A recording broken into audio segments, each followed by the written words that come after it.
Hey, what's up, guys? JR here. I'm joined by employee 001, or employee 1, Adam Lowy. Adam joined the team as a moderator before joining us full time back in February of 2019 2018. as a moderator, but as an actual employee. Yeah, 2019. 2019, yeah. Yep. So he's going on 3 years in Feb. And last week, time. on this week's at Zobie, we spoke to Josh, who just completed a year anniversary with us in September. So I thought it'd be cool to continue this to kind of give you a glimpse of behind the scenes, the human element, I guess, of all the people who have a hand in the success of Zobie, as well as the people who are responsible for either editing videos or to fulfill your items or answering customer service emails. So welcome, Adam. Thanks. What's up, guys? That got awkward now. I was doing a JR. Yeah. What's up, guys? JR here. I don't sound like that. So you moved from Florida to Texas. Yep. Well, how did you end up finding Zobie originally? It was through the first Fright Pack. Fright Pack. Yeah. That's right, because you sent the email. Mm-hmm. Yeah, I remember that. So it's funny because the way Adam got in my radar was by sending an email. At the time, I remember I was answering emails in my office in my Prosper, Texas home. And similar to the way you came on board was Daniel. So we'll actually reference this back when I talk to Daniel in one of these episodes. But I got an email from Adam with some suggestions because, it was the Fright Pack, the original one. So this must have been November of... No, it was January. So, you got the real Fright Pack. Because Yeah, I did a soft launch of the Fright that it didn't have a name yet in November of 2018, right? Yep. And then January 2019, which is considered like when I really started it. Yeah. That's right. And that's when we were still doing the unique stickers for every box. I was buying the boxes on Amazon, spending, I don't know, $3-4 a box. Everything was done wrong, absolutely wrong. So the first launch, I believe it was 50 boxes. Yep. And Adam you bought one. Yep. There was a mask. What made you want to buy it? Because I'm curious, because at this point, shopzobie.com had, per month, I would say 100 people visited at that point. And I had only sold 3 items on shopzobie.com. It wasn't even shopzobie.com back then. It used to be zobieproductions.com. So what made you actually buy it? I actually have never bought a autograph item before. That was Really? my first one. The first, and so it was what, Tyler Maine? Who was it? Yeah, I think it was Tyler Maine as an 8x10, and then a Derek Mears mask. On the first one? Yeah, and then it came with The like lapel pin. Yeah, it came with a pin, and then like a pumpkin patch. Yeah, that was from Butcho Vision. Yeah. Yeah, so kind of gave you guys, if you're watching this, you've never heard of Zobie, the first box we did was in the spring of 2019. I was doing everything wrong because I didn't know. I was buying the boxes from Amazon. I was buying tissue paper from Amazon. I was creating stickers that were die cut. And I was paying probably like, I don't know, $1.50 a sticker because I was only buying a limited quantity of 50. I didn't really know the business, and I didn't have the traffic on my website. Prior to the box, I was running on a brand new website with no SEO implementation, which was one of the things you brought up in the email. And then I also was capturing payments for signings via PayPal, which the problem at the time was that I would take the item and the payment for the autograph with like my $10 upcharge or whatever. And whenever the item was done, I would have to PayPal the same person back to get the shipping, which still to this day I have like 25 people who never paid for shipping because it reminds me every time I log into PayPal. So that was the first time you bought anything as far as autographs. Mm-hmm.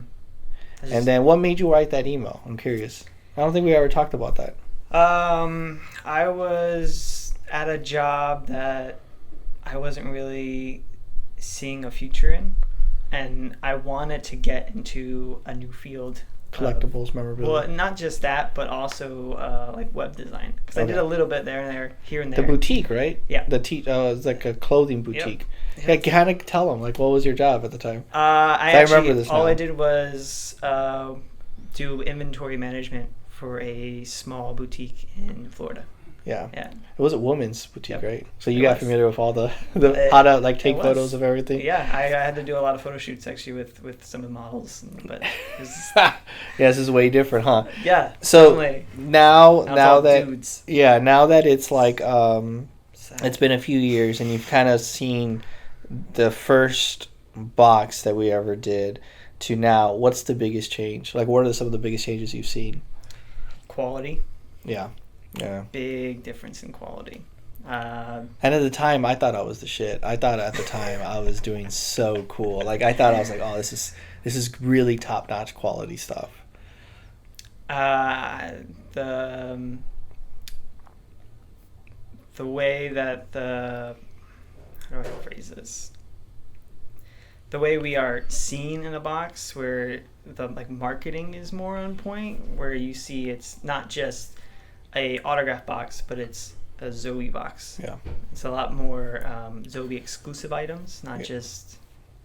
Yeah, because I was in some way. buying items from other artists that they had already put out, so it Mhm. wasn't anything very exclusive Yeah, to it us. wasn't special. It's And a lot more special now. I think that if you're watching this video and you're starting out any type of business, in the beginning it's very hard because you're trying to you're trying to create something and you don't have an audience whatsoever.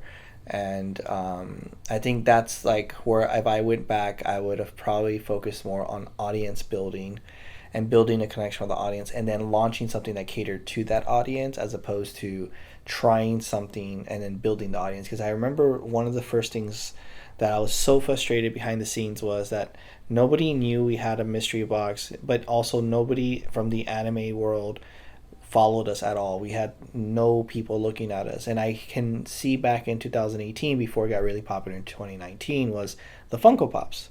Mm-hmm. Like, we couldn't sell Funko Pops to save our lives. And it's just because I was approaching it really wrong. Sometimes in business, you're looking at things as, if I have all this inventory, surely somebody will find me and I will be the guy that can sell it to them, or gal, or whatever. And the attitude now, when I look back at it, is build the audience, build a reason why to look into believing in you and your brand and your company, and then you can go out and get the inventory, because you can have the best inventory in the world, but nobody will know who you are. You won't sell it. So one of the things as a entrepreneur for myself was always finding talent to help do things on areas that I was really weak at. And so his email was about how to approach marketing, an idea to improve the product, as well as SEO, which search engine optimization is so important for people to actually find you. And if you can build the best website, you can have a really cool domain, you can have a cool logo, but if you don't have tags, if you don't have metadata in the back end, if you don't have the search engine optimization on the website, nobody's ever going to find you on Google. And we had that problem. We used to search for Zobie Productions. Automatically, Google would say Zombie Productions. Nobody would be able to find us. You couldn't find our social media because it wasn't properly showcased. And so Adam, in the beginning, was the person who was looking at things from outside world. And I think sometimes that's super important in business. When you're building something, you have a group of people around you that will tell you, like, you're doing a great job, you're doing a great job. You really need an outside view sometimes, because how you can perceive something, or how you're trying to create your business, maybe you're not actually communicating that out to the consumer world. And so it was helpful in the beginning, because when we launched the second box, which was Skate in Matarazzo, Mm-hmm. it was signed Funko and every single fright director cut. That's when we started using the director cut, because that was already, even though I was having no success, I already saw on the second box that we're going to need to label this box something else, because there's an option for us to create a lower tiered box at a different price point with the same type of quality when I get there. So I was already in my second box thinking how I'm going to do something a year later or 2 years later.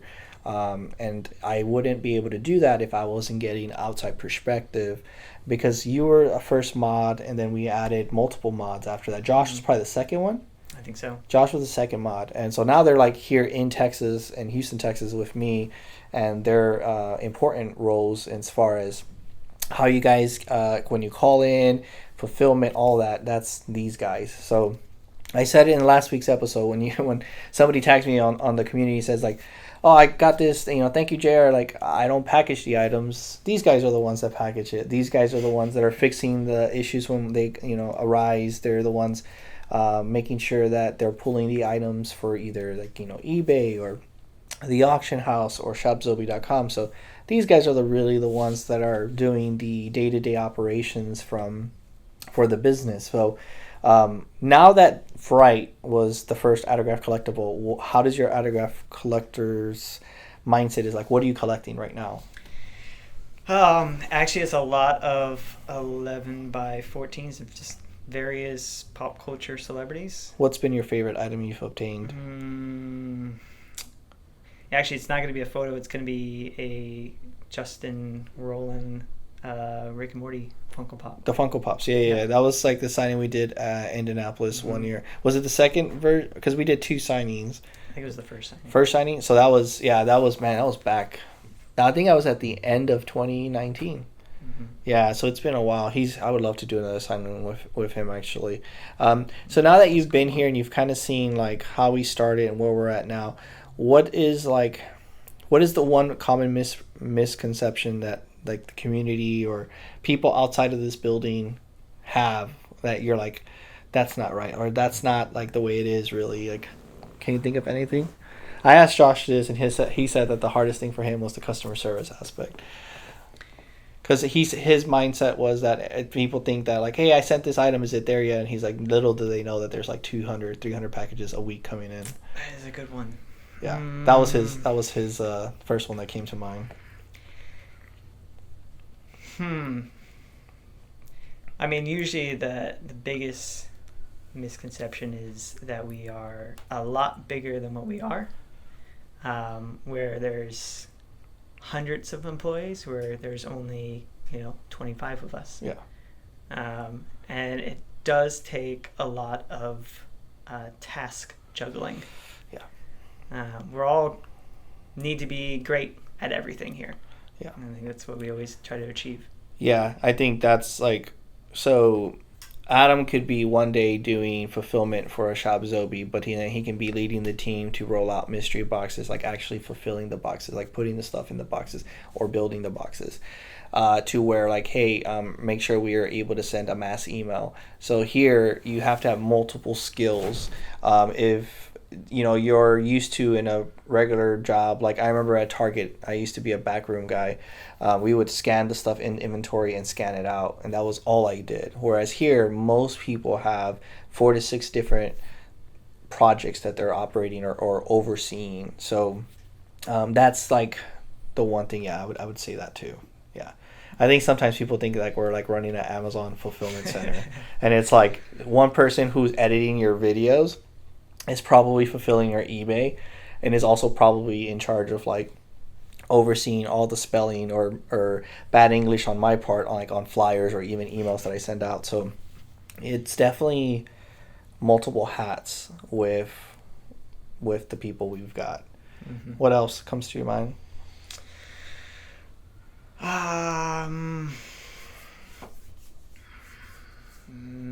This is your opportunity to tell them, like, hey, this isn't right, or this is like one of the things I've experienced, or like or this is one of the things that we're trying to improve on, something that pops out that is like just a misconception. That we don't have enough donuts. Yeah, that's true. We also don't have enough paint pens. Oh man. You know what? There's a lot of chain supply issues right now. Yeah. Top loaders, cardboard, paint pins, pop protectors, and actual Funko Pops. Those are things that are just like, you just can't find them. It's crazy. Yep. It's like toilet paper last year, remember? Where everybody was like fighting Yes. and trying to find a roll of toilet paper. That's how it is in getting like the supplies to just run day-to-day operations. You know what I'm shocked that we still are able to get is those thermal label printers, like the actual labels. Because watch, one of these days it's gonna be like, oh, we can't get them anymore. Yeah, that would really suck, actually. Nobody would get a package. Yeah, nobody would get a package. So, guys, I hope you enjoyed this really quick talk with Adam. My goal is to have everybody in these videos to be able to kind of just give you you an inside glimpse of like who's handling your packages or answering your calls or your emails, give you a face to a name. So I appreciate Adam joining us this week, and I appreciate you guys. Take care. Make sure you like and subscribe.